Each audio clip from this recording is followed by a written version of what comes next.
Hey, what is going on, everyone? Today we're going to be doing a part 2 video about the Young Avengers. This Young Avengers that you can see in the background here, the opponent's 750. This is my team on War Defense. So one of my alliance members, Sparty, has done 2 videos showcasing Infinity Watch versus Young Avengers. And the reason why I want to share this with you is because Infinity Watch was a team that was slated to be a counter, or sorry, that Young Avengers was supposed to counter Infinity Watch. Now, I know that this is a bit of a punch down because he's invested quite heavily in the team, but my team is quite invested in as well. The reason why it is a little bit lower than the Infinity Watch is mainly due to Kate Bishop and Echo, who are only at 3 yellow, 3 red. Now, I know some people are going to say in the comments below, okay, you need to get them to 5 yellow, 5 red, and maybe this raises a question about the viability of characters at low star levels or lower star levels. We know that Echo has only a 100 shard free-to-play accessible event. I did pull some, I actually spent, sorry, my Echo is 4 yellow, 4 red, not 3, but Kate is 3 yellow, 3 red, and so it does raise some of these issues, like how high do they have to be viable against the team that they were marketed to beat. So in this video, we're going to be going through his commentary. I'm going to pause and give some of my own. Very good commentary, actually, for someone who's not a content creator. So thank you, Sparty, for doing this. It's really helpful as we go through it. So I want to go through it with you guys and then give you my thoughts about it overall by the end of it. So here we are. We're going to start with this here. Hey guys, it's Sparty. Hopefully you guys can hear. I wanted to review basically what I think is a potential counter versus Young Avengers with Infinity Watch. It's a 170k punch down, and I think with the war buffs, it might make it a little tougher, but at least for those of you with big Infinity Watches, nobody's gonna have a Boilon sized team. So yeah, thanks for that. But it's true. The reason why I decided to build the Young Avengers is because of my big squirrel girl. You might be able to see here at 202k. This is literally pretty much maxed out. Not gear tier 16, of course, but, as high as I could basically raise it. And as far as my ISOs go for my team, I have Striker for America Chavez, Raider for Raider for Echo, Skirmisher for Kate Bishop because she's only at 3 yellow, 3 red, like I mentioned. So focus was a little bit of a concern for me personally. Skirmisher for Miss Marvel here because of all the constant assists, and then Healer ISO for Squirrel Girl. This is the standard setup for Infinity Watch as well. Some people might run Healer ISO on Moondragon, but otherwise you have Striker, Skirmisher, and Striker. So this is pretty typical. I think this could be a viability if you don't have Weapon X against Young Avengers. Young Avengers are still a tough matchup, so obviously Heroes for Hire would be first priority, but just wanted to showcase what I think you can do here. I do think you have to do a punch down, though. I don't. He does say that about a punch down, but it has been confirmed by a few others afterwards, then also by Dorky Dad. I'll show a photo later on that a very close to a punch across is possible with this team, which for me raises some questions about Young Avengers more broadly and about the fact that they were specifically marketed to counter this team. So let's carry on though. I think you can do a punch across. So I'll just kind of... And I also want to say really quickly, this is, of course, without war buffs, war rooms. It might make a big difference. Maybe it will.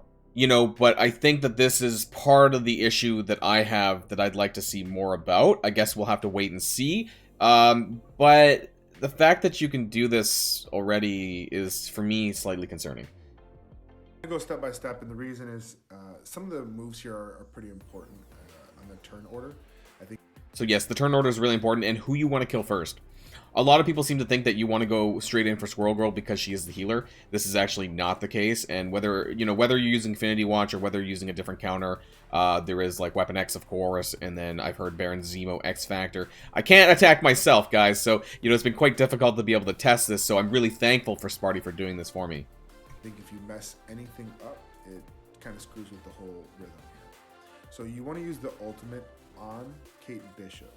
And the reason you want that is I want the vulnerable on Kate Bishop so I can hit her twice with Gamora on her second turn. I use the basic here on Miss Marvel because I want to get rid of her deflects. She's going to taunt later on, and I want to eliminate that. So here what I'm going to do, and going to use the basic on Squirrel Girl because I want to get rid of her first evade. So what's really important is this part coming up, so keep an eye out. Now I'm going to use Phyla-Vel's special here. Now I'm going to use it on Kate Bishop. I want to get rid of all of these evades. All right. And just kind of get the most that I can out of that. Getting rid of Kate Bishop's evades is super, super important. And also right here with Moondragon. Now, I'm going to use Moondragon's special here on Squirrel Girl. This is going to remove her buffs, and it's going to put slow on her. And now, when it's Gamora's turn, she should flip that defense up on Kate Bishop.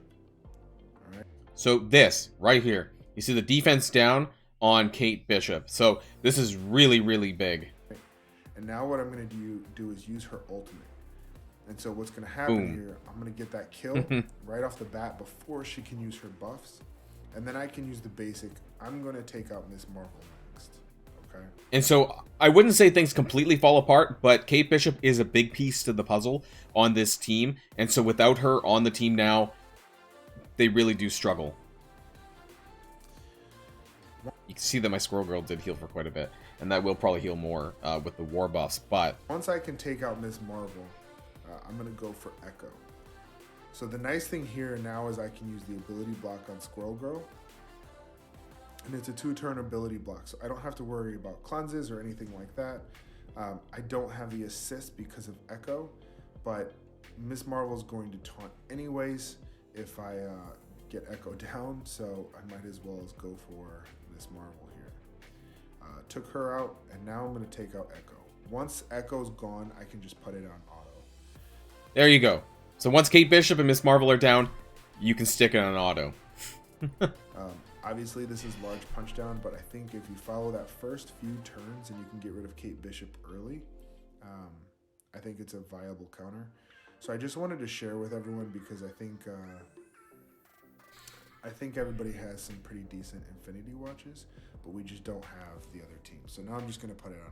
So on one hand, of course, using Infinity Watch to do this on Young Avengers means that, well, you're not going to have Infinity Watch to use them against Heroes for Hire or whatever else, right? You know, so that's a conscious decision that you're going to have to make if you want to, if you come across, you know, a big Young Avengers. Now, everyone knows that, or at least if you're, you know, you've been around my channel, you know that I did this for a reason. I don't typically recommend building war teams anyways, specifically war defense teams. But, you know, I did decide to go in at this one time, and we got a little bit of an opportunity to see some content here. And now that I have Echo gone, I have the assists from Nebula back, and so it's a very easy matchup at this point. Squirrel Girl is going to be the final attack. Okay, so we saw that. You know, you don't really need to see anymore. That's basically over. We're going to go to number 2. So this is a bit of a shorter video, but I want to share this one anyways. Also done by Sparty. Alright, so on the second attempt here... Oh, there's my teams. What we're going to do is I want to get an attempt where I can show...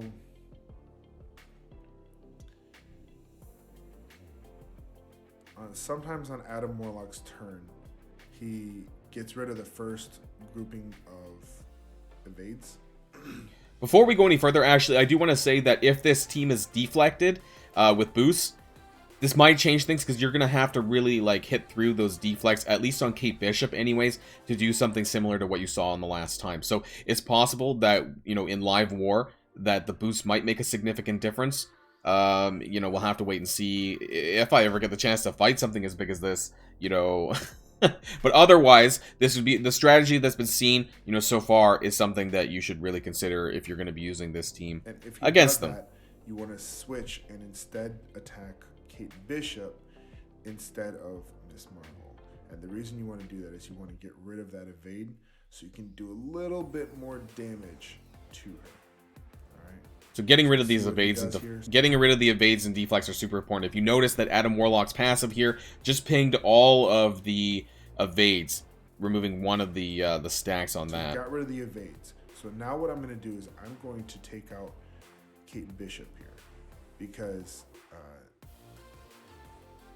want to make sure that on Moondragon's turn, because she's not going to flip them, okay? No, what I... And of course, you know, I'm probably preempting him a little bit. You don't want to push anyone past 50% hit points at this point, because that's going to trigger the Miss Marvel taunt. And that's where some of the problems lie, I think, depending on what team you're using. Want to do is I just want to provide just a little bit of damage, okay?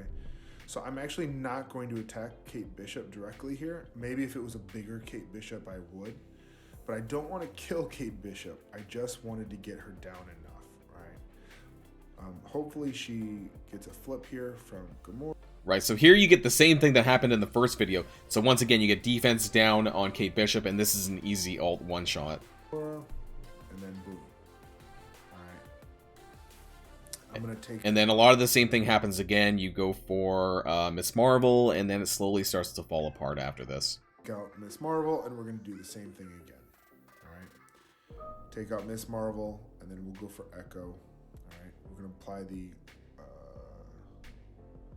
ability block here in a moment to Squirrel Girl.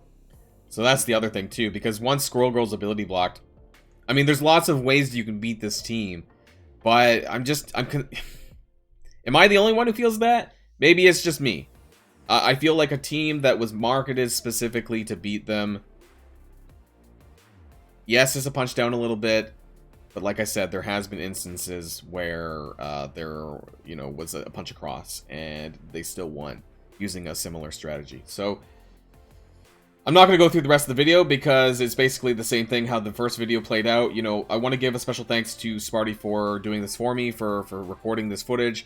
This was super helpful. I hope it helps some of you all to be able to do this. And this is some photos that Dorky Dad shared as well. So this was 896 versus 835.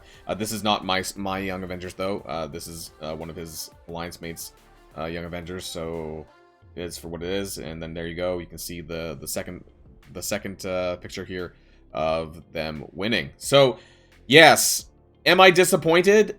A little bit, because again, this team was marketed to beat Infinity Watch, and here we are with pretty close numbers to be able to win flat out. So what does this mean? Two things: that Kate Bishop's power really matters, because once she falls apart, I think the team falls apart. Seems to be some fairly easy ways to be able to do this, though. And why did they sell us a team where the characters that are super important, aka Kate Bishop, I'm sure Echo's important too, you know, but Kate Bishop being a Blitz character release means that a lot of players are not going to get much more beyond a 3, maybe maximum 4 yellow, you know, kind of character. So a little bit concerning, everyone. But yeah, let me know in the comments down below. Hopefully you enjoyed this, and it maybe helped give you some more insight in terms of what the Young Avengers is all about. And, you know, Infinity Watch can beat them if you employ the right tactics. So that's it for just now. Another Valentine's Day video. Hopefully you guys have a wonderful rest of the day. And of course, until next time, stay safe and healthy. And I'll see y'all later. Boilon signing out.